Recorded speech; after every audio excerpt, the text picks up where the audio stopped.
A candidate is forced to crawl onto the stage for a debate. It's insulting that they would say that that they would just lift me up. Political leaders living with disabilities talk about how far we've come and how far we have to go. Xcel admits it is way backed up on helping people hook up solar power systems so that they can save money on their bills. Hospitals in rural Colorado are worried that they can't do what they're being asked to do next. And the Biden administration's pick to lead the IRS gets the business today over whether Colorado's Tabor refund should be taxed. That's tonight on Next. As we make more and more spaces accessible, there seems to be something stubborn about political spaces, which is odd because it is in those halls of power where decisions about accessibility are often made. Take Denver City Councilman Chris Hines, who says the debate organizers this week made him get out of his wheelchair and crawl onto a stage. Advocates tell our Luis De Leon this should send a message about access way beyond this one incident. On Monday night, the Cleo Parker Robinson Dance School in Uptown hosted a Fair Elections Fund-sponsored debate for Denver City Council District 10. When Democratic incumbent Chris Hines arrived, he claims, and that person told my staff that they knew I was in a wheelchair, and they were planning to just lift my chair up on stage. He was not okay with that, adding that the chair is hundreds of pounds. It's insulting that they would say that they would just lift me up. The dance school hosting the debate said in a statement that there were no requests for additional or enhanced accommodations. It's super easy to do an internet search and find that I use a wheelchair to get around. He says the suggestion made was for him to use the component to lift his chair and crawl onto the stage. An attendee captured the moment that happened. I was just in shock. I didn't really know how to handle the situation. Hines hopes the incident acts as a teaching moment to shed light on a lens shared by other government officials. Yeah, it's a push button to automatically open the door so I can... Like Democratic State Representative David Ortiz, the first state legislator to use a wheelchair. I couldn't even do my job when I was first elected. The floor was not accessible. I couldn't even get onto the House floor. So there was a series of renovations that they had to do just to make it possible for me to get to parts of the building and do basic parts of my job. The barriers he faced, says, led to conversations with colleagues. And I think the more that they see it, the more receptive they are to being an ally in the work. He now has a chairlift to get onto the dais, but it's more of a start in his eyes. One of the many reasons I decided not to run for leadership, like whip, for example, is how can I be in a leadership position even within this chamber if I can't even get everywhere in the chamber itself? Hoping what they call a teaching moment makes an impact. The importance here is to not focus entirely on what went wrong, but to learn from it. So specifically with Chris Hines, it's important to note that candidates receiving fair election funds, which in this case includes Councilmember Hines, must appear at the debate sanctioned for their races. But still, Kyle, I also caught up with the Colorado Cross Disability Coalition today. They say they feel this should not be about one election race, about one person, but about how to create quality for events and really in the world of government, as we just saw there. But it's striking, though, Luis, how often it does come down to just one person saying, hey, this isn't okay. If it's not accessible to me, it won't be accessible to others, as if that burden should just fall to a series of single people throughout history. Right. Representative Ortiz is hoping that, his conversations that have been evolving with his colleagues can also translate really to how we see this all play out around our communities. So, all right. Luis De Leon, good to have you on Next. Thank you. Tomorrow night's debate night. 13 of the candidates for Denver mayor will explain their plans to you, and they're going to be challenged on those plans by our moderators and by each other, because it's good to see if people who want a tough job can handle a tough question. The first televised debate in the race for mayor, live tomorrow from 7 to 9 p.m. on KTVD and streaming on 9 News Plus. The debate will be held in conjunction with MSU Denver, Claro, and the City of Denver's Fair Elections Fund. The 13 candidates participating are the ones in the first year of the public funding plan. This is the first of 3 mayoral debates will air on 9 News. Well, it happened. 97 days after the last political ad on our air, and they're back. There's one candidate up for mayor, up with ads at this point. So good time to remind everybody the ground rules for this stuff. So you're going to be seeing this ad for Chris Hansen on 9 News and on other channels. He's the first candidate to buy airtime. There will be others. Just as with other races, you may see candidates use clips from our newscasts in their ads. We are not able to stop them from doing that. And just a reminder, our journalists have no say about the ads that air in our commercial breaks. The thing that is within our power is our ability to fact check them. And we will. Colorado's utility regulators are hearing the same concern that we are these days from Coloradans who cannot get Xcel Energy to complete their switch over to solar power so that they could save money on their bills. The Public Utilities Commission said today it's been investigating why Xcel customers are facing major holdups in getting third-party solar connected to their Xcel meter. Xcel told the commission it's working through a backlog of applications. It blames the backlog on both increased demand and also some slow work by the solar panel installers. They explained that the company experienced an unanticipated influx of applications in the fall of 2022 after the passage of the Investment Reduction Act. And the company during that period has rejected almost 4,000 applications as well by installers due to incomplete applications out there. So that's people waiting on their solar companies.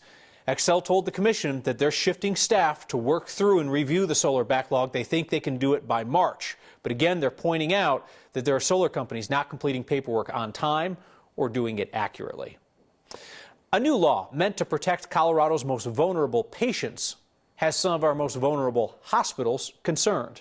Because in rural Colorado, it can come down to dollars and whether hospitals can do what's being asked of them. Our Anusha Roy takes a look. The goal of this new law was to fix a past law from a decade ago that required hospitals to help patients who could not afford their medical bills. Unfortunately, what we saw is a high level of inconsistency in how hospitals were implementing that 2012 law. Adam Fox with the Colorado Consumer Health Initiative said that meant some patients had no idea they could get discounted care or help to navigate the application. Some people end up putting those bills on credit cards that take years to pay off if they are ever able to. So Fox's organization helped make HB 21-1198 a reality to create a uniform system. More of the cases that we have seen are from sort of the Denver metro and sort of suburban areas. But that's just because we have a higher population there. We certainly support the intent. But at Lincoln Hospital in Hugo, Kevin Stansberry said that uniform system is hurting them. For example, how much a patient pays is tied to their income, which plays out differently in rural Colorado. They're small business people, and so their incomes are varied based on how the harvest is going or, whether they sold their cattle at what price or whatever. Stansberry said they have a charity care policy, Admittedly pretty informally, but we were doing a good job with it. but are now having to hire more administrative staff instead of spending it on patient care when their budget was already tight. It may mean fewer services that we may have. We absolutely recognize some of the challenges that this has caused, particularly for our rural hospitals. And we've been working with the rural hospitals and with the Colorado Hospital Association to address the administrative burden wherever we can. Nancy Dolson is with the state overseeing this program. And while she acknowledged that hardship, she said at the core of the law are the patients, a law that's been around for years. They understand what they're going to be charged. They know what their rights are. They receive the discounted care. They aren't surprised by, ending up in collections. That's the last place we want folks to be. So there is help for rural hospitals through state and federal programs, but this law does not specifically set aside any money to help with those costs that we just talked about that rural hospitals are looking for. And a lot of people, every time we do this story, they say, well, look at how much the CEO and the top officials are making. The only CEO I had a chance to talk today was Lincoln's CEO, and he said the board is generous, but it's not the same as your bigger hospitals where you could be making a lot more money, and the impact would just be so different. And that is definitely, I just want to let people know, I keep asking that question and trying to track down the info on that. So, as for those bigger hospitals where people are paid more and that kind of thing, the budgets are a lot bigger, but I assume they're also seeing a lot of low-income patients at the big city hospitals. Yeah, sure. So Denver Health said that they had around 56,000 patients who received that discounted care last year, but said they actually saw very few additional patients under this law. UC Health saying the same as well. Of course, the law is new, so all of the numbers are not out yet. But like you were mentioning, these bigger hospital systems have such a different budget to deal with these kind of changes. Yeah, without a doubt. Anusha, thank you. When a home fire happens, we're used to seeing the firefighters and the paramedics arrive first, and then there always comes in the Red Cross volunteers. They'll offer a hotel voucher or clothes to people who are displaced. But then what? What happens to the families who are displaced longer term with nowhere to stay? A small nonprofit called Our Front Porch is there for the next steps in the journey of coming back from a house fire. and they're the focus of this week's Word of Thanks microgiving campaign. Our Front Porch gets referrals from the Red Cross for that next stage in the process. The nonprofit offers personalized case management one-on-one to help people who are fresh off of a house fire navigate their insurance claims or try to get their rental deposit back so that they can rent somewhere new. They even help homeowners prepare to rebuild. They've got an architect's expertise on staff. Our Front Porch also offers therapy sessions because they found that the trauma of escaping a house fire and the trauma of losing a home were things that were often ignored when the material needs are so immediate and urgent. Our Front Porch even has a few rental units so that they can give families a place to stay at low cost while they search for a more permanent home. Home fire survivors tend to get a lot of attention and help for a couple of days. Then in comes Our Front Porch for the coming weeks and months. Scan the QR code on your screen or text the word thanks to 303-871-1491 to get that link to donate. As always, I'll match the first 50 donations of $5 to get us rolling. A fire at home is something that can happen to literally any one of us. Our Front Porch is there for Coloradans when the first responders and the Red Cross understandably have to move on to the next call. The nominee to lead the IRS got lit up today over the agency talking about taxing Tabor refunds. You know, it makes people believe there's just a fundamental nonsense of government. A bill that would limit shooting on private property, depending on how close neighbors are. And ski patrollers say their job is serious business. They want a union. That's next.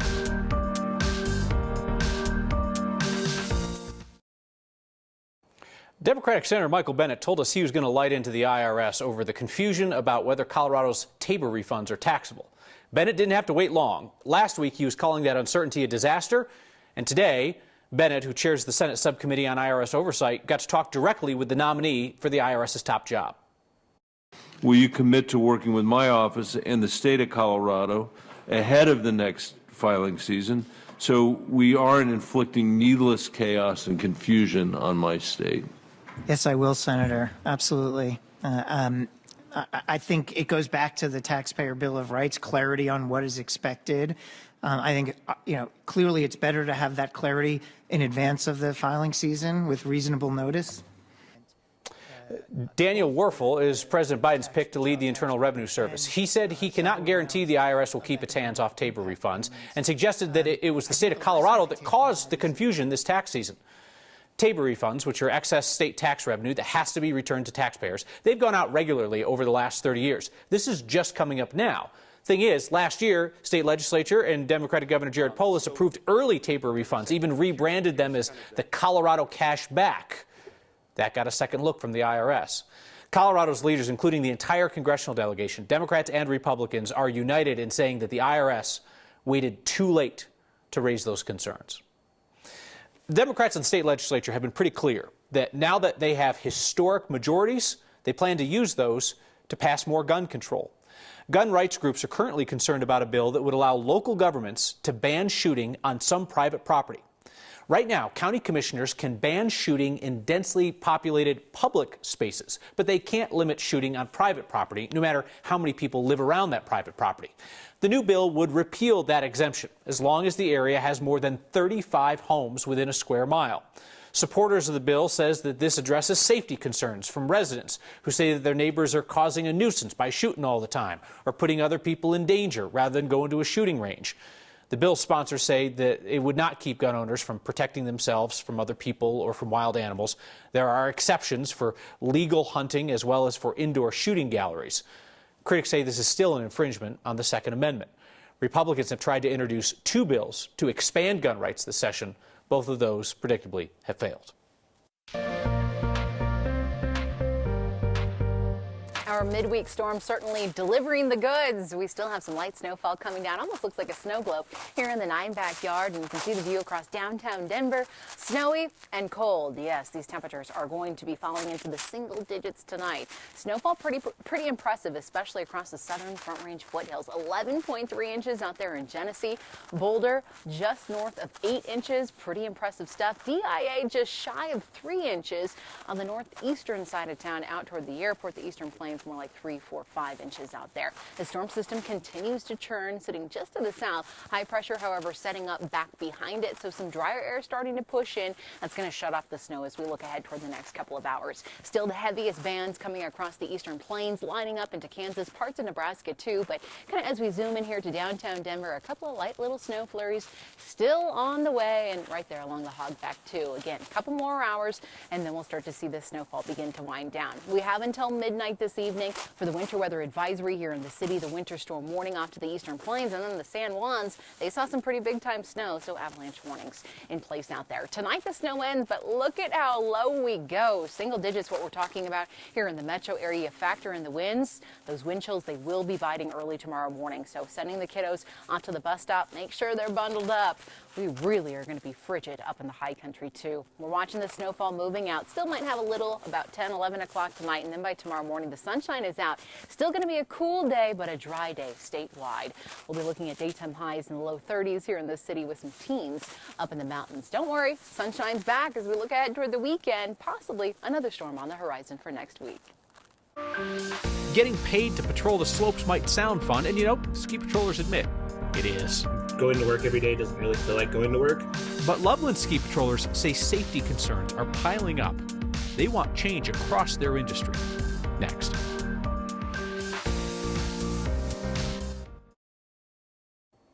Ski patrollers at several of Colorado's biggest ski resorts are part of unions, and now patrollers at Loveland want in on that.